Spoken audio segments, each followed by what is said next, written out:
Guys চলে এলাম আবার নাইট ডিউটিতে। ওটিতে আছি এখন, ওটিতে।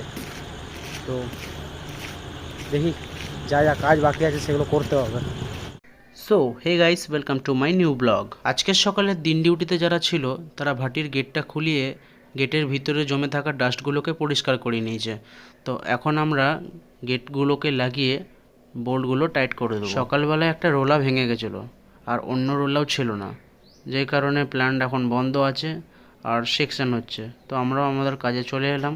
তো এখানে অমরদা আর আমাদের শ্রীকান্তদা দুজন মিলে কিন্তু ভাটির বোল্টগুলো লাগাচ্ছিল।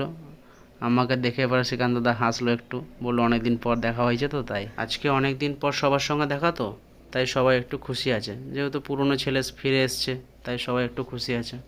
এখানে অমরদা নিচের গেটের বোল্টগুলো টাইট করছিল আর আমরা দুজন বসে বসে গল্প করছিলাম।